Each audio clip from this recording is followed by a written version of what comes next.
মুশরিক যে আল্লাহর সাথে কাউকে শরীক করে তাকে বলা হয় মুশরিক।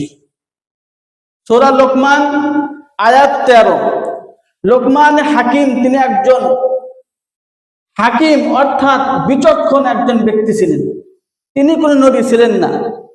তো এই লোকমান হাকিম তিনি একবার তার সন্তানদেরকে নসিহত করতেছিলেন, কিছু উপদেশ দিচ্ছিলেন। তো এই উপদেশগুলি আল্লাহ পাকের কাছে এত পছন্দ হয়েছে, যার কারণে আল্লাহ পাক রব্বুল আলামিন তার নামে একটা সূরা নাযিল করছে, যে সূরার নাম হলো সূরাতুল লোকমান।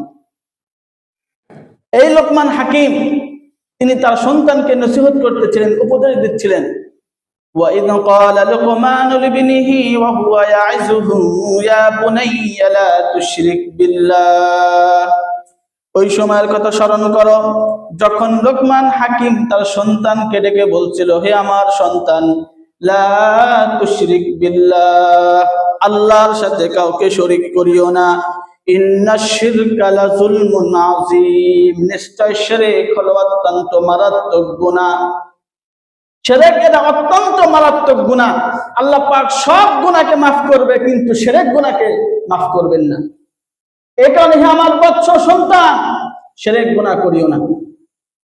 শিরক এটা অত্যন্ত জুলুম, অর্থাৎ একজন ইবাদতের উপযুক্ত একজন ব্যক্তি কোন ব্যক্তির হককে কেড়ে নিয়ে অন্য ব্যক্তিকে দিয়ে দেওয়া, এটাই হলো জুলুম।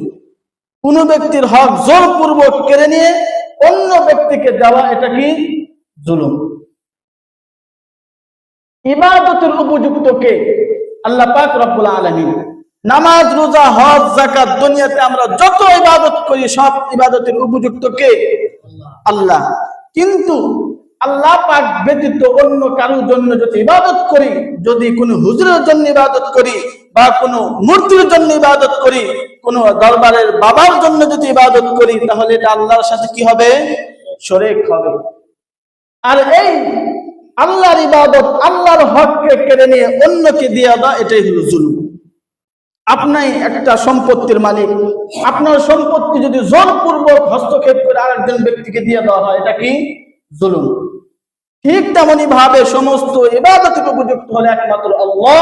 এই আল্লাহ তাআলার ইবাদতের উপযুক্ত আল্লাহর হককে কেড়ে নিয়ে কোনো মূর্তির নামে করা, এটা হলো জুলুম। এটাই লোকমান হাকিম তার সন্তানকে বলছেন, ইন্না শিরকা লাযুলমুন আযীম, নিশ্চয় শিরক অত্যন্ত মারাত্মক বড় গুনাহ। এই কারণে আল্লাহ পাক রব্বুল আলামিন শবে বরাতের রাত্রে সমস্ত বান্দাকে মাফ করবে, কিন্তু যারা শিরক গুনাহ করেছে এই শিরক গুনাহকারীদেরকে আল্লাহ পাক ক্ষমা করবেন না। এই কারণে শিরক গুনাহ যাতে আমাদের মাধ্যমে না হয়,